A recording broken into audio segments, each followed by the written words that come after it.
Gentleman, Kurt Warner. Good to see you, Kurt. How are you? Kurt, let's go. I'm good, buddy. How are you? What's your opinion of the move that Kevin Stefanski made, sir? What do you think about Flacco out, Dylan Gabriel in? What do you think?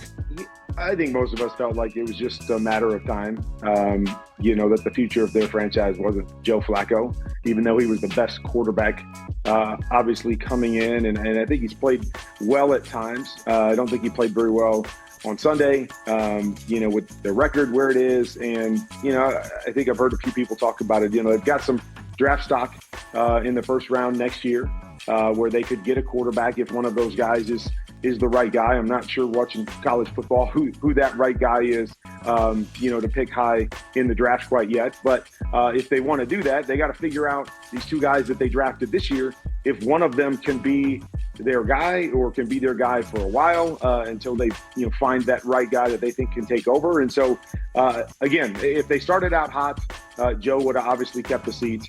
With some of the struggles that they've had with where their record is, I don't think this surprises anybody that Dylan's going to get his shot. If he plays well, I think he'll obviously hold on to the seat. If he doesn't play well, I would not be surprised if Shedeur at some point gets an opportunity as well, just to say, hey, let's empty this thing and let's see who is our best guy, and if one of these guys can be a franchise quarterback, or if we've got to make another move. What'd you see from Jackson Dart on film as Dart became the first quarterback from the rookie class to win a game in the NFL? He's 1 for 1 now, and against the Chargers defense, that's no joke, as you know, Kurt. What'd you make of Jackson Dart's first appearance? Yeah, I mean, if you just break down the X's and O's, it wasn't a great performance. Made some throws, missed some things. But I think you could feel the spark that he gave this team. And, you never can really quite put your finger on, okay, what was that? The first drive, they take the ball all the way down, they score, he runs it in, he makes a couple big runs in there. And I think those big runs energized people. Why their defense play so much better this week than they have. Those are things that you can't explain other than they're fired up to have him for whatever reason, whatever he brings to the table. And you could feel that. Even just me watching the All-22, I felt like it was a different team out there. And like I said, it wasn't great, just from, quarterback play. But he gave him a couple big plays in the game, a couple big runs, some things to excite the fans. And so I think it was obviously a great, first outing that you don't play great, but you energize your team and you get a win against a 3-0 team. That's exactly how you want to start, and there's a lot of room for improvement. Kurt Warner here on the Rich Eisen Show. As you know, we're always looking for corners to be turned, sir. Have the Chiefs turned it? Have the Chiefs turned the corner? Kurt Warner. You know what? I want to say yes, and solely because of the fact of how they played this game. We covered the first game in Brazil, and I talked about it a lot. Like, it didn't look like the same Chiefs team, just from the standpoint is they weren't running RPOs. They weren't throwing a lot of their quick throws, and supplementing their run game with that kind of play. And that had really been their MO for the last couple years, is they couldn't push the ball down the field. So it was a lot of quick throws. That was their run game, yards after catch. And we just didn't see that early. And maybe it was because, as we talked to Andy Reid, there was a big package for Xavier Worthy, and he goes out in the third play. And so maybe they didn't have anybody that they could plug in and run those plays. But when I popped on the tape this past week, it looked like the Chiefs to me.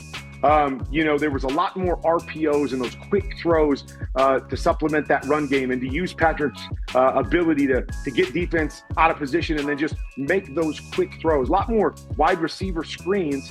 And then they got some big plays down the field. But that to me is the Chiefs offense. And I finally saw it again. And so maybe it is because Xavier Worthy is back. We know Rashee Rice is a couple weeks away, and he adds that piece as well. And so I feel really good about where they are after that performance against the Baltimore Ravens. And I know a lot of people expected the Ravens to win that game just because of the better roster across the board. But they dominated that football game, and they were doing what I expected the Chiefs to do all year long.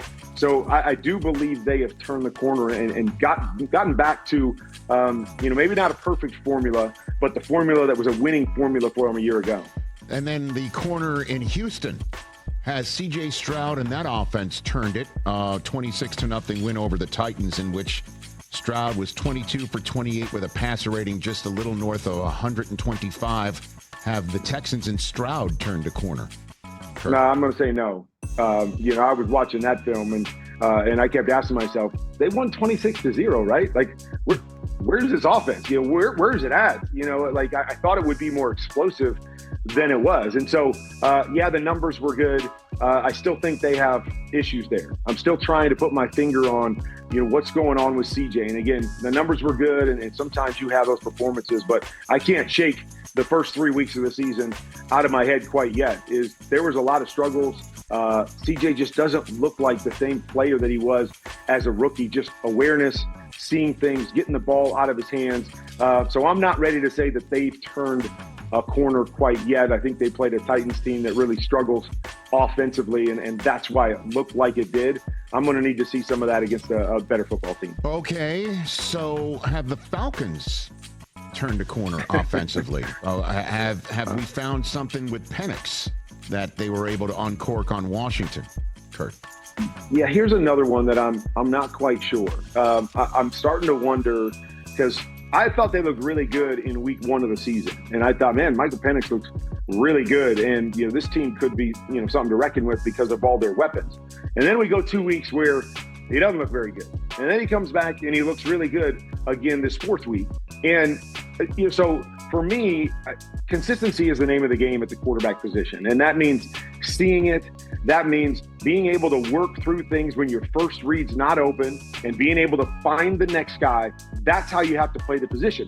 There are going to be some games where the number 1 read is open quite a bit, and you just have to drop back and throw it. And most of these guys that are starting in the NFL can drop back and throw it. And so I can't just take one game where things just kind of worked out pretty favorably for them and say, okay, they've turned the corner. I think they've got a very simple offense. They run a lot of these choice routes and things every single week, a lot of the same concepts over and over again. And when those things are open, the team looks pretty good. When those things aren't open, they don't look very good. And so I have to see some more evolution here. And I've got to see Michael work through some things beyond just his first read and those guys getting open before I'm ready to say that this offense has turned the corner. They've got lots of talent, and we see what they're capable of. We've seen it a couple times this year, what they're capable of. But then you wonder, why how do you have a Carolina game where you can't put any points on the board and you struggle? So again, not ready to say they've turned the corner. Obviously, it was a great performance on Sunday, but I need to see more consistency there. Kurt Warner here on the Rich Eisen Show. Kurt, you're the perfect guy to ask so many questions with your Hall of Fame resume and your QB Confidential YouTube page. But this one, I think, is particular. You're the perfect person to ask about this because it involves passing concepts and a Bible verse. Like you're an expert on all of these, okay? A.J. Brown tweeting out a Bible verse about patience, essentially, after another minimal target game, to say the least. What are you seeing about this Eagles passing game that is a problem? And what do you think A.J. Brown should do other than just